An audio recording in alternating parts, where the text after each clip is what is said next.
And welcome to another exciting episode. Yes. And the sun will only get higher. Yeah, the sun will get higher. Yes. Good Lord. You wouldn't believe what we had to do this morning. I know. We've been shuffling furniture around trying to find a place where it works. That's right. I'll have a reassessment today. Well, it's probably not going to matter next week. Why? Because the sun will be higher. Lower. No, it won't. Yes. Trust me. The days are getting shorter. Exactly. So and the sun's day... lower in the sky in winter. But it's higher in the sky at this time. Let's keep the standing argument for after the show. Welcome to another exciting episode. Fun with being married. Yes. To Victoria. Okay, fine. Whatever you say, 20. That's what we like to hear. Yeah. Today's show is the special Yes episode. Special Yes. Yes. Right. Yes. 20 is right episode. Again. Let's do it this way. Yes. That'll make a great screenshot. Cool. Yes. Yes. Hey. All right. So, Victoria. Go. Oh, so today is Feel It Real Fun for All on the 22nd of March. 2024, your manifesting questions answered live. My birthday's coming up. It is. Oh, it's going to be so much fun. Dream Driven Day is coming up. Dream Driven Day is coming up. Sign up now. Birthday month. Oh, my God. Special birthday month, special Dream Driven Day. Oh, my God. I know. Everyone said. Cool. We've got some cool kids already signed up. Cool. We do, the cool kids. Anyway, Victoria. Yes. Where would you like to show them? DreamDrivenDay.com. Well, that was obvious. Yeah. Where else? That'll do. That'll do. That's okay. right. Cool. All right. Let's just All right. get out of the sun somehow. All right. All right. So, we're going to dive in. I hope so. All right. So, the first question today is from Dream Driven Day Usha. Here's a Dream Driven Day. Love Actually. Surrendering to states. And Usha asks, Hi 20, can I ask why you like the movie Love Actually so much? I liked it, but just want to know why you liked it so much. Any particular reason? Probably because I watched it with Victoria. I was going to say, probably because I love it. And any particular reason? Well, for me, it's the season. I'm doing your thing. It's the season of Christmas. A ball about that movie. Do you know what I mean? Yes. And I just love watching it at Christmas time. So, yeah. So it's because I love it so much. I'm guessing you love how I love it. I definitely love how you love it, and I loved it too. One of the things that I noticed in the content of the movie was how the main characters gradually surrendered to something simple and lovely. All but one. Well, he probably did, but sorry. Well, it was a dick. I'm just talking to me. Why is it that I scan for the good characters and you scan for the other ones? Well, no, because they were all gorgeous and lovely. Yes, except for the one dick. Anyway, that's right. Yes. Sorry. Yes. Keep going. That's pretty much it. I just love the way it's pretty. And one of the things that I love about romantic comedies are that people generally start out very complex and surrender to something very simple, and it's just a delightful story that way. I just love how all their lives entwined. Like right at the beginning, they've got that closing shot, and then different people are meeting different people at the airport. And do you remember that? Yeah, totally, absolutely, like yeah. And it's all these different. I love movies where you get what are seemingly. Well, there you go. Seemingly separateness. Yeah. And how what it's actually going to reveal is how entwined it all is. So yeah, I love that bit too. Yeah, I tell you what, the opening to that is probably just one of my favorite movie openings. Just really. How'd it go? Nice. Oh, at the airport. I'm joking. Anyway. Yeah, we're in one of those moods today. No. Right. I think I watched it actually 2 or 3 times last Christmas. Gave it a break for a week and then watched it again. Oh, and then I watched it with you because I watched it on my own. And yeah. That's right. Anyway, All I right. won't watch it again for another year. Cool. Excellent, Usha. So is that good? Yeah, I thought that was good. I think that's good. That was a good start. Okay. All right. Thank you. The next question is from Roxanne in Manifesting Mastery. How can I let go of guilt? And Roxanne asks, Hi 20. I recently found out that a friend passed away. The thing is, I went to send him a message on Facebook and I didn't hear anything back. And I saw all of these posts that he passed back in November 2022. I have so much guilt for not being able to say goodbye. I thought I had all this time and I didn't. How can I let go of this guilt? I know it's not good for me, but I can't help but feel it, and I feel nauseous. Sincerely, Roxanne. Cool. So I really like this one. We can talk about some of the obvious things, like, you know what, the meat suit dies, right? Protoplasm stops, that kind of thing. You don't. Death is just a doorway, and if you're willing to notice some stuff, you're going to notice some stuff, right? So I'm just going to toss that out there as something worth noticing. But there's something right in the middle here. I thought I had all this time and didn't. Yeah. People maintain distance from what they love, what they enjoy, what they expect, what they manifest, because they think they have all this time. But they use time as a weapon. At the end of the day, the one thing that I notice is, do I want to continue? Do I want to put bad chemicals in her? Or do I want to? Or I can ask, do I want to continue to put bad chemicals in her? And this is just something well worth noticing, not just as a couple, but in everywhere in life. What I actually want to do is put good chemicals in her, happy stuff, right? In many ways, and when you just start to notice, what's guilt? Guilt is just you putting bad chemicals into you, so you don't get to experience the pleasure of this moment, or the possibility that they didn't die, that life goes on. And so when we indulge ourselves with stuff like guilt, it's just another way to slow down the happiness to the point where it dies. The nice thing is happiness really doesn't die. It's almost a bit like, not a bit like, it's the victim state. Oh, it totally is. Absolutely. And you can choose to feel victim to something out there because that happened. Or you can choose just different instead. Yeah. And not feel guilt. Yeah. Yeah, absolutely. Let me ask you a question. Would you like me to feel more guilty about things that I've done or said to you or not done or said to you? Yes. Yeah, of course. No. Right? Yeah. Oh, you know what? Yeah, I drive the car and I think, she really needs to feel more guilty, right, about what she did or didn't do, right? And she needs to figure out which one, right? Yeah. Yeah. And we do that to ourselves. So I'm swimming yesterday, and I swim. They tell me it's 40 laps. I say it's 20 laps. My definition of a lap is not the same as theirs. And there comes to the point where I may or may not have miscounted. And I can keep going for another lap, just to make sure that I get in my full 20 or 40 laps. It's 1 kilometer, no matter how you count. Monica, welcome to the show. But at the end of the day, I decided when I'm done, I'm done. And I vacate the lane, and another guy says, "Oh, great, I'm going to take your lane." Moves in that fast. And so instead of getting lost in, do I feel guilty? Do I keep pushing? Do I whatever? It's like, you know what? I'm done. Yeah, I'm done. I know I've swam my swam, and it gave to this guy. So if you want to actually give to that person and give to you, drop the guilt, right? Just their body's dead, but they ain't. Neither are you. So stop killing the moment and start giving life to something lovely. Yeah. And just for fun, notice where else this shows up in your life, because I thought I had all this time and didn't.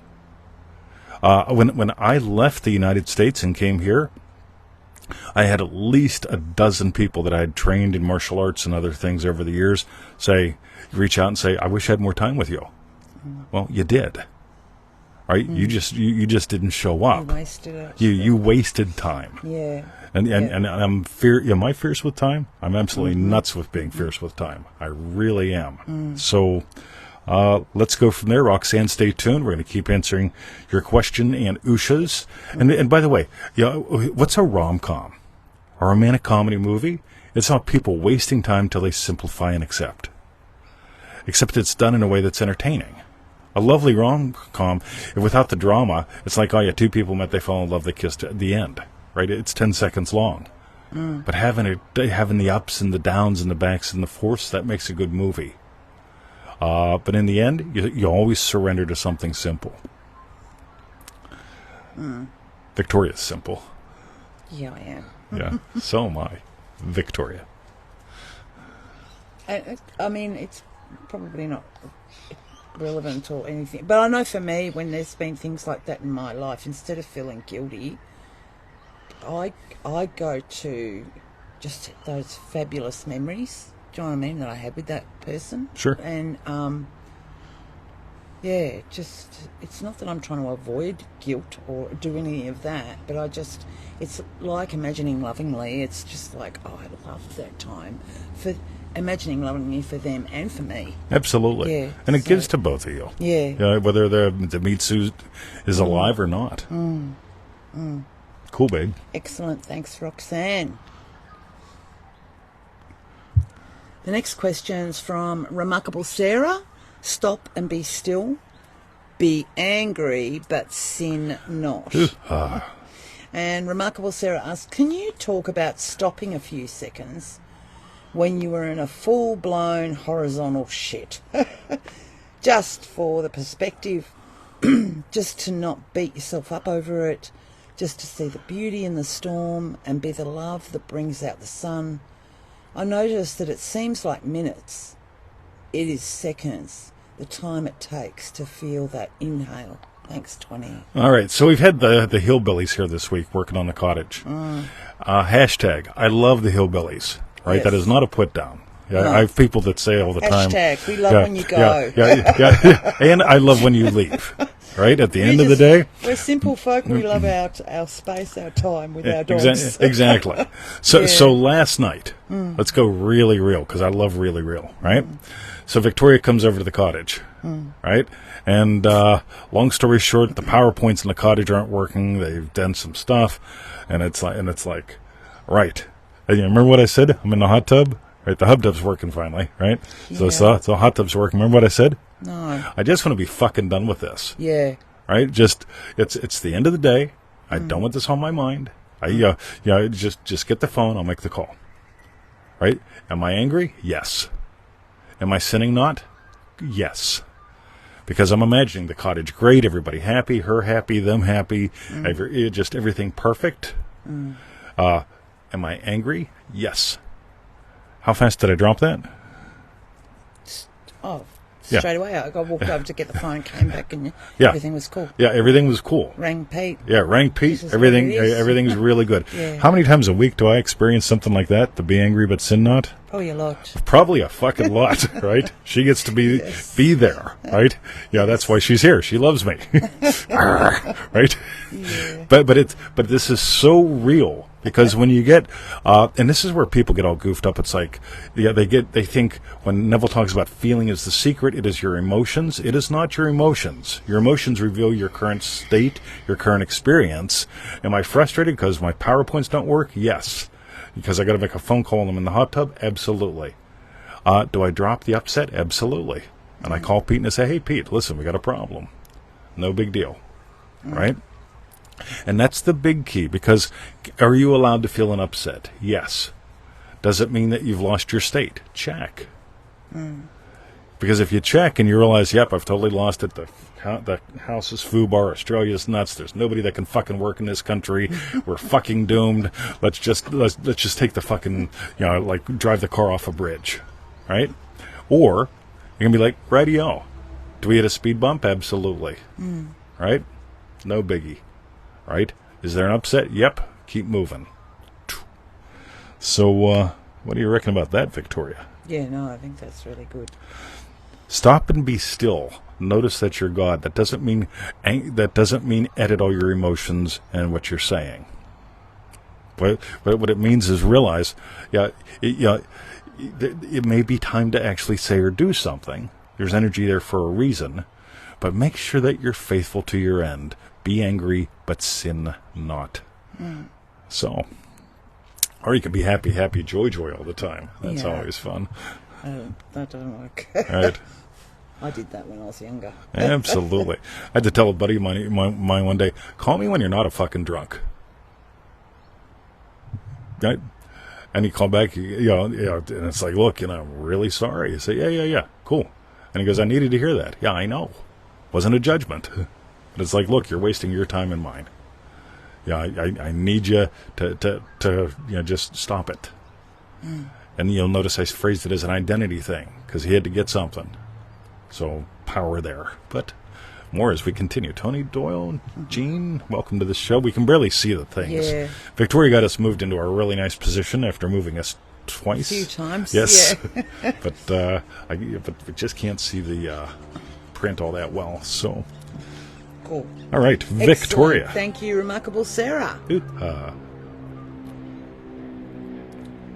next question's from Dream Driven Day Sachi, the secret of worthiness. And Sachi asks, knowing my father and I are one gives me confidence to give life to my every desire with ease. Before I question my worthiness, now I just go for it, all in. Can you talk about this? Thank you, TTMV. The ultimate noticing, to me, is noticing who you are. You are how God has the adventure of a lifetime, your awareness of being as God. You are the Redeemer.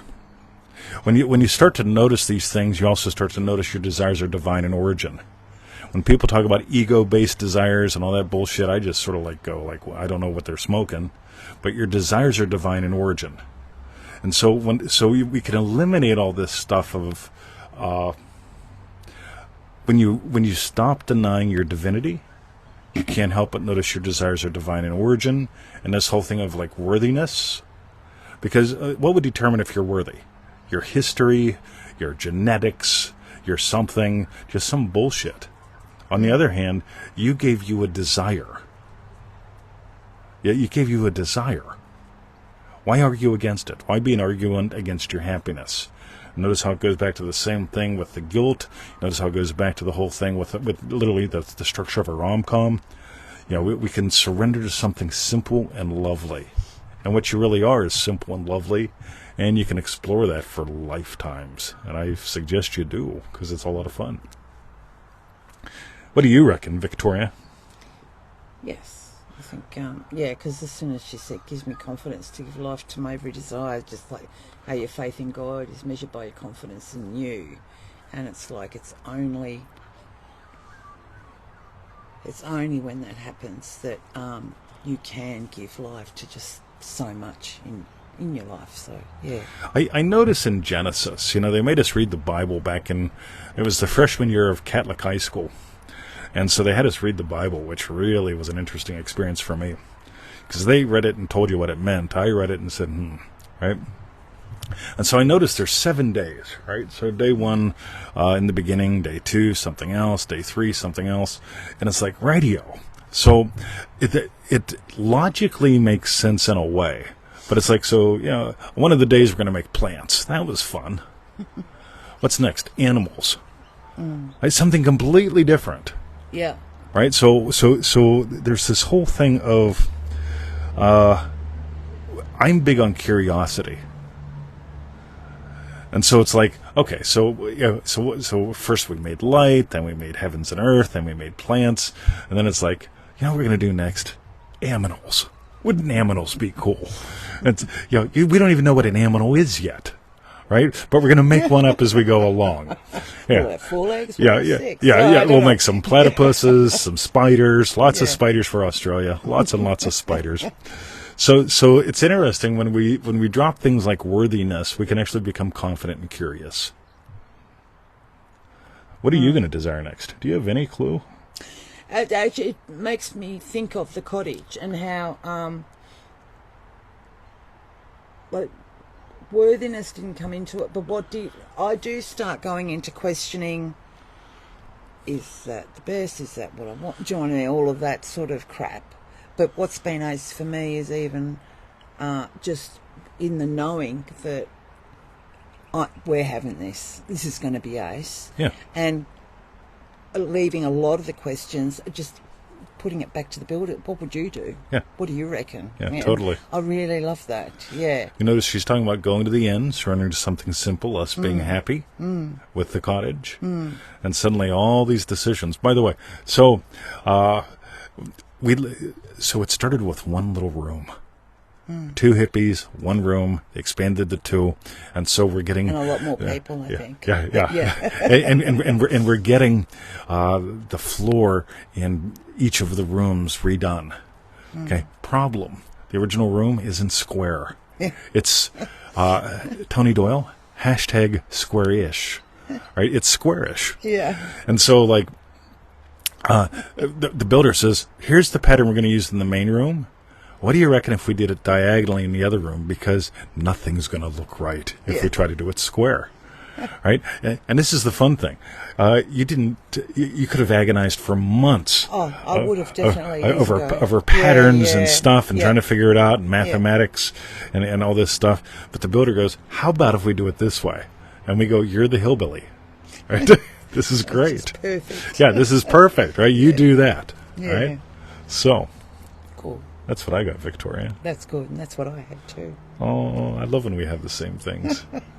Okay, excellent. So thank you, Sachi, for your question. There they go. There they go. All right. Can you guys hear that? The next question. God, look at all the dust that kicked up. I know. Good Lord. The next question's from Remarkable Hannah.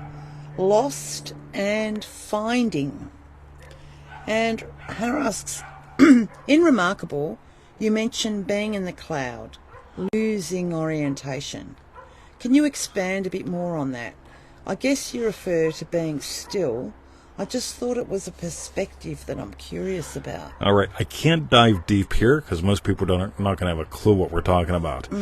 So one of the things that I noticed, so we've got a model in Remarkable called Cloud Arrow Mountain, right?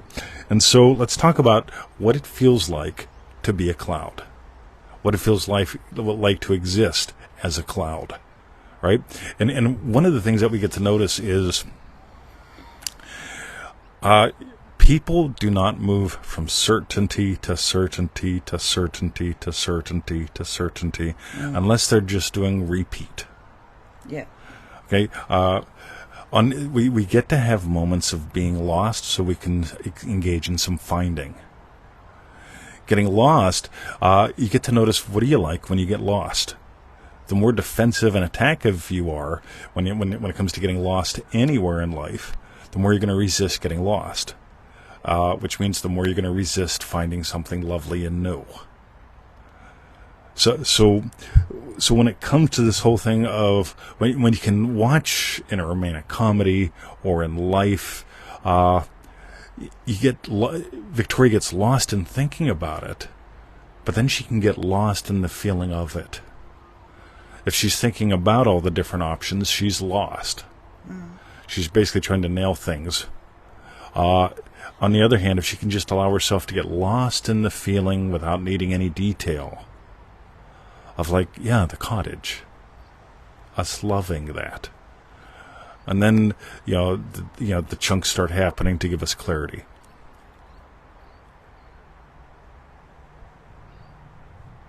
What do you reckon? Well, yeah, because I was only thinking this morning how I was feeling a bit lost, because the last few days have been like this do, like constant arrows, I guess, of just satisfying everyone that's here. We not only had the builders, we had the maintenance guy, do you know what I mean, trying to serve us to the pups. It felt like, I don't know, I had so many objectives. So endless arrows. Like our arrows. Mm-hmm. And then this morning, of course, then no one's here other than us, and it was this feeling of a little bit lost because I've Yeah, totally. been on autopilot for so many days. What was nice was I then remember thinking, well, I guess I can do whatever I want. I can actually get out in the garden now. And So you need that just be establishing in the shot garden. for the first frame of the movie, the airport experience. So you get to create a landmark in your life of, right, this is what I'm going to do with my day. So after doing the endless taking care of business... Because I might not do much out there, but I just want that time Yep. out there. Yeah. Yep. So you're getting lost in a lovely way. So you define, I'm just going to go to the garden, and you get to get lost in the garden. Nice, babe. Cool. Okay. Is that good, Hannah? I think that's excellent. Excellent. By So the way, that's when I got lost in the cloud then. That's how I'm choosing to have my day. Is that what you mean? you're establishing something. This is what I'm going to do with my day. So there's your landmark.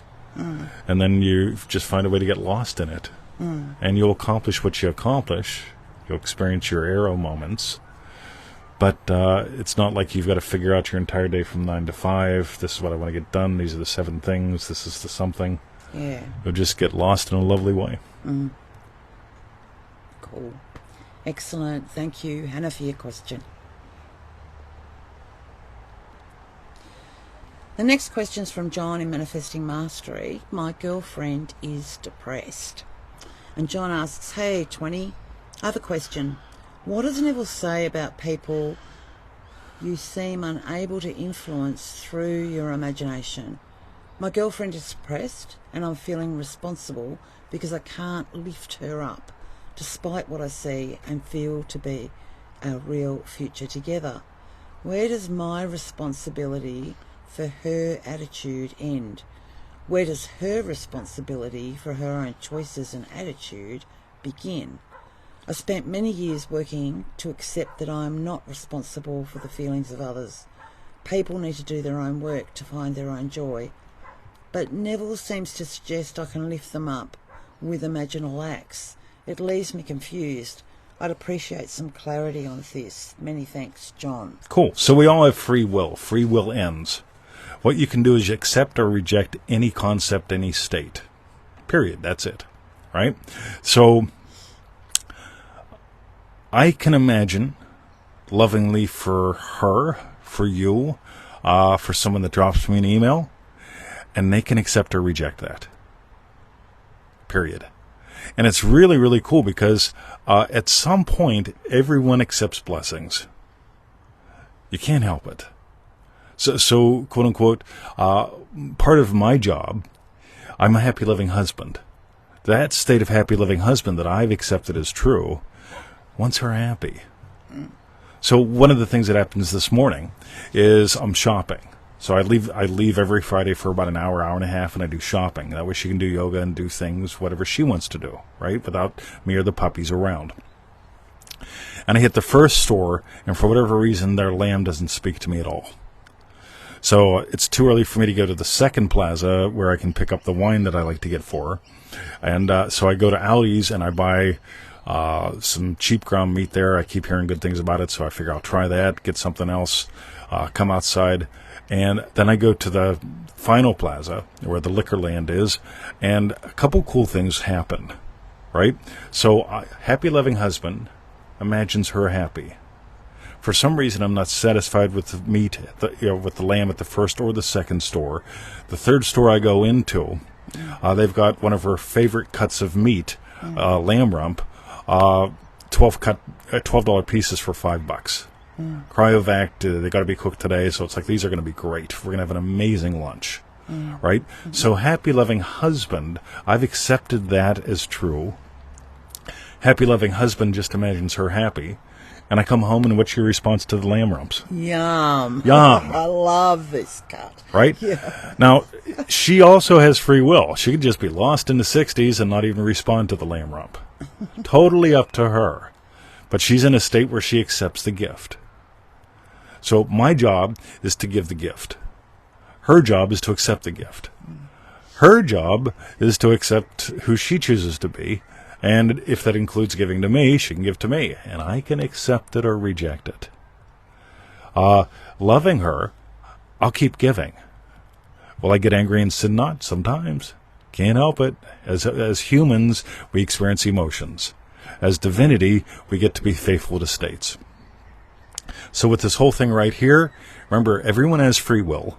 I love when people argue with me about this, by the way. It's like, well, but Neville says this and something else, and this other lady, she says no one has free will in her reality except for, and I just go, right, do you want to fucking date her? Right? I don't think that's a good decision, right? Yeah. On the other hand, when you just remember, she does have free will, and you've got free will to keep giving. Keep giving. Keep giving. Keep giving. You love her, you can't help but give. And I can remember watching this one here out in the garden before she was happy garden girl. Yeah. Right? And I just be in there going, she's not accepting that gift today. Yeah. That's all right. I'll get busy doing something else and keep going. Look at these dogs. Yeah, they're sunbaking. Yeah, that's lovely. Cool. Yeah, I thought that was key, although I don't, but you seem unable to influence through your imagination. It's not you're not really trying to influence. Yeah, good point. Yeah. Everything is influenced by your imaginal act, but I don't ever try to influence her. Right? What happens when people try to influence you? No. Oh, Vicky. Right? Yeah, we'll see how this conversation goes. Right? On the other hand, it's an invite. It's a continuous invite. A continuous invite. Join us in dreamdrivenday.com. You get it? That's an invite. Some people go, well, I don't care. Right? I'll get the perfect crew. I'll have a blast. So will they. Right? It's always an invite. dreamdrivenday.com. All right. Cool. Excellent. Thank you, John, for your question. And the last question today is from Remarkable Lisa Ann LaRock. That's right. Big wins and big change. And Remarkable Lisa says, hi 20 for the show. The big change. We can desire something simple, like a craving. Oh, a cheeseburger would be yummy. And there are moments we desire a radical flip in our reality. The desire is so different from anything we've experienced, just as the Hebrews, which Moses led out of slavery via constant divine help. Only 2 of the original multitude entered the promised land, taken out of Egypt, yet they couldn't get Egypt out of themselves. How do we succeed with a seemingly big state change? Thank you, Lisa. All right. So I got some notes with this. This is really, really good. Ready? How do we fail? There's a biggie right there. So one of the things that I notice is I swim 1 kilometer a day, 5 days a week. Can't help it. Right? Today is not the day I'm going to stop that. We had termites. Right? So the hillbillies are in the cottage. Our morning is going swell. Yes. Right? And over comes one of the hillbillies. You got termites. Right? I am not happy. First of all, it's going to cost a few dollars. Second of all, that means one more person has to be on the fucking property. Right? I'm not happy. Right? And we've got to wait for them to come. Yeah, and we got to wait. So now we've got potential delays, expenditures, more people. Yeah. Right? Be angry, but sin not. And I go, right. Right? And so I should be leaving for the pool. Hey, Victoria, you have fun figuring this out, right? Yes. So I said, look, let me go online.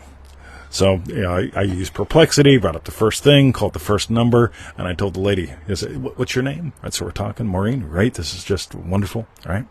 So here's what I got. I got 3 hillbillies in the cottage. They want to put a floor down. They say there's some termites. I need someone to just come and bomb the shit out of these things, right? I just need it to be done today or tomorrow, and that's it. Done and dusted. And she goes, oh, that's not what we do. And I said, tell me who does, right? And she goes, did you say you're in Eltham? Because when I introduce myself, I just go right in. Oh, we live in a lovely muddy at 30 Coringle Drive. Right? Is it true? Yeah, It's true, right? And she goes, did you say you're in Eltham? I said, yeah. She goes, I got a guy in Eltham. He's finishing up in 10 minutes. Can I have him stop by? And, of course, my attitude's like, okay, so we want to send a guy over who's not going to do what I want? I'm probably going to say no, but send him over. And his name's Rob. Yeah. And I tell Victoria, in my 57 years of life, every Rob I know is lovely. Yes. I just love my Robs. And so I told her, I says, this is not the day that ends. Right? Yeah. These are my inner conversations, right, that come out through the mouth.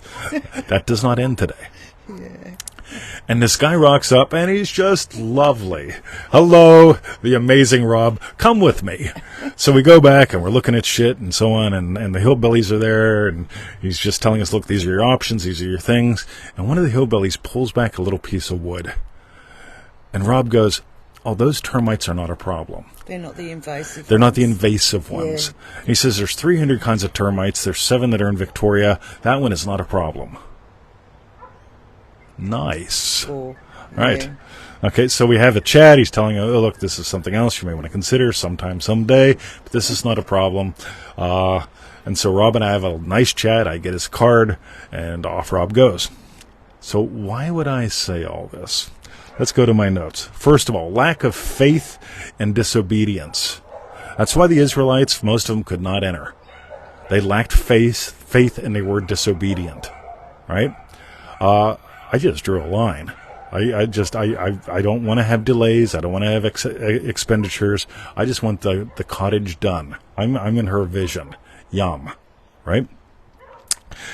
So, even though they were brought out of slavery and had witnessed miracles, they lacked faith and were disobedient. Right? Notice the posts the people put up. They lack faith and they're disobedient, and we'll go into some stuff there, even though they were brought out of slavery and had witnessed miracles. I've done both, and I always have the opportunity to lack faith and be disobedient. I could have pushed. I could have got 7 fucking estimates. I could have done a lot of things. Instead, I just had faith. First number, first guy, first in, first out, we're done. Right? First principle. Even so, they were disobedient, like faith. Caleb and Joshua, the two that got through, encouraged obedience. Now, what does that mean? Right? So there's the story of Moses, and they're out of water. All right? The Israelites, the desert, they're out of water, and Gaz, we'll get to your bit here. Ready? They're out of water. What's water? Water's the psychological principle. They're out of water. God says to Moses, gather the people, speak to the rock. What does the word speak mean? Speak is not about words. Speak is not about communication. Speak is about communion. Right? I don't want to hear endless words from her. I want to commune with her. And we can commune through speaking, or we can talk at each other. Right? It wasn't about Moses talking at a rock. Okay? Now, so get this. So what did Moses do? He disobeyed. He struck the rock. Not once, but twice with his stick. Put on a show. Right?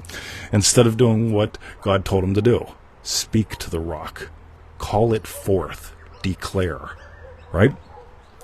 And so Moses didn't get to go, yeah, end of line. Right?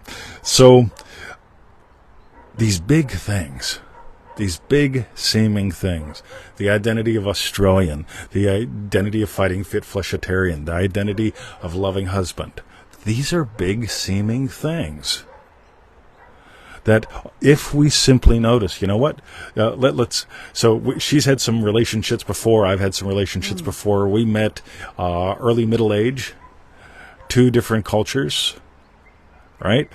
Legally, I was here on a visitor visa, right? Yeah, a lot of challenges, but faith and obedience. Here we are. We declared forth something. We gave life to something, and here we are.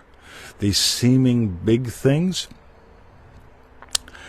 I knew this worked before. Even if she didn't know the law, she knows it works before. because it does bring you out of slavery. She went to the UK and formed a business, had a lot of fun, made some decent money, came back here, parlayed that into a career, right? Then walked away from all that. We've all done this. Sarah, welcome to the show. And so when you really get faith and obedience, and that part about Moses, right? Striking the rock twice. So we've got, Neville talks about the stones, the facts. Let's just keep attacking them. Let's just do more physical things. Moses was doing. Yeah, Moses is hitting the rock. So it's like, if we send out twice as many emails, we'll get double the income. Right? Striking the rock. Sending out email is vital to what we do, but I don't fall for the lie of, if I double the emails, I'll double the income. Right? I got to change the imaginal experience. So rocks are the facts. Let's just change factually what we're doing. Water is the psychological principle. The psychological principle, speaking it forth. And it ain't the words. It's the communion. And then the wine is the transformation. Wine's a living thing. It's just, it's something that's in conversion, something that's happening, right? And so when you start to look at this, the little things, the big things, we came here to have faith. We came here to obey the law, So to utilize what the it. obedience is. Yes. The obedience to remaining faithful. Yes. Yeah, and doing what God said. Yeah, and here's the thing.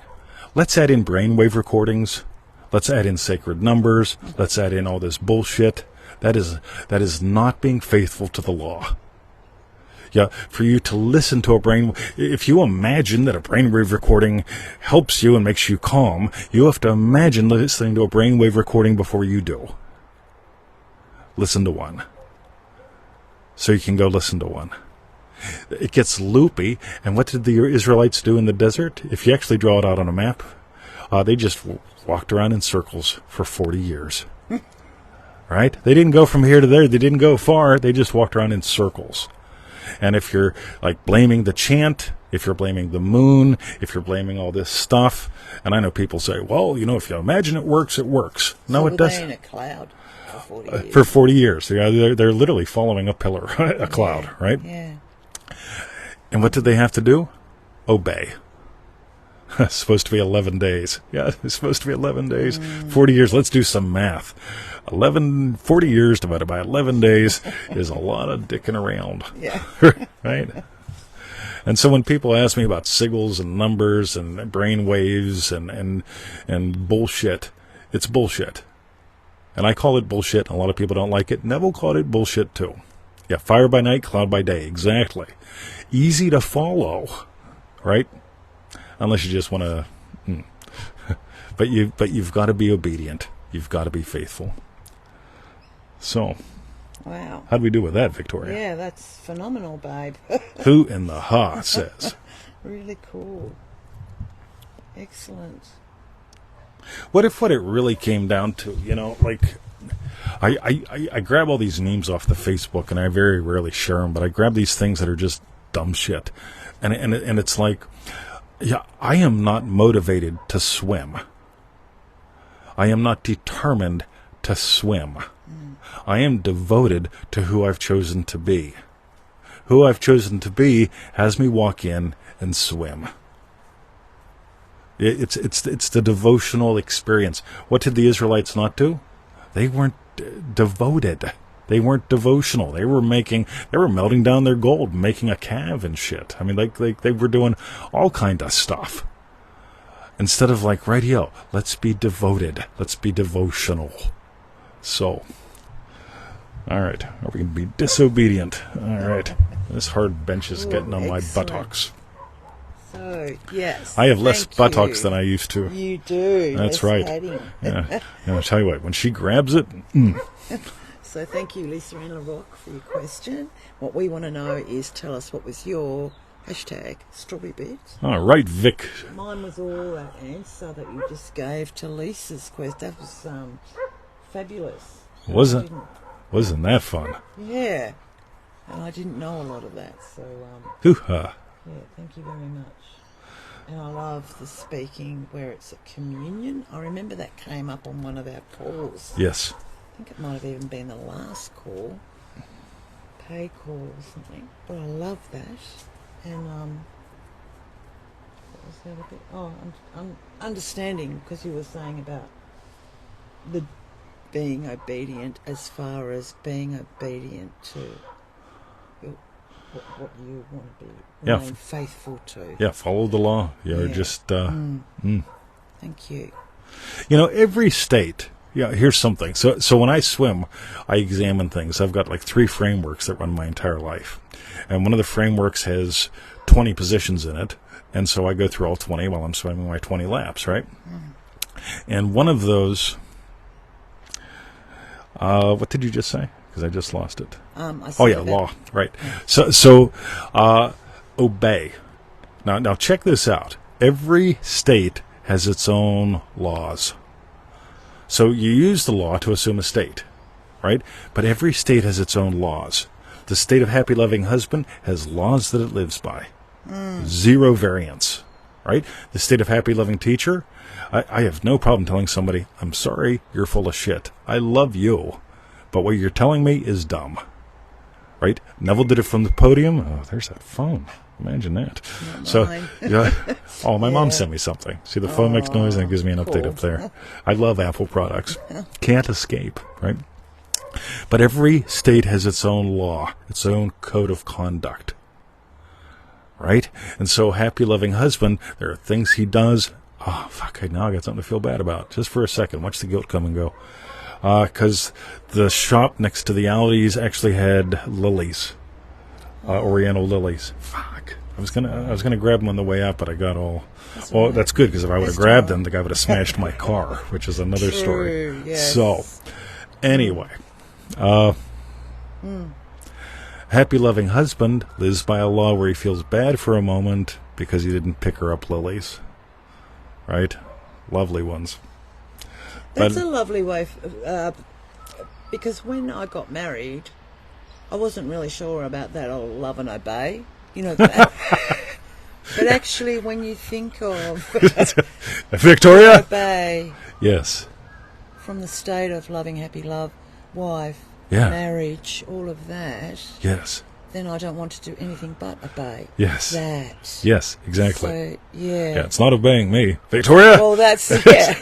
It's time. That's how it was interpreted in my head years ago. It was just like, what? I'm not going to obey him. To love, honor. Yeah. You have to say it clearly. No, I don't. Devotion.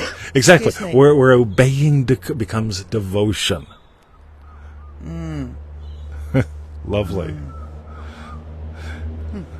Cool. All right. See, I'm not the only one. Someone else there said they had that interpretation too. Yeah, Christine. Cool. Excellent. All right. Okay, so they were our hashtag strawberry beads. Sounds like your mum's still trying to get through. Oh, that's lovely. So while you type in yours, go to DreamDrivenDay.com. Right? Join us. It's going to be a special one. They're all different. They're all good fun. Same lessons, but different calls and yada, yada, yada. So I'm not going to talk to you into it, but love if you did. Join us at DreamDrivenDay.com. Yes. And for refunds, visit our YouTube channel, feelitrealfun.com. Victoria, Yes. give me the card. Yes. You see that? Yes. Don't move. She's my strawberry bit.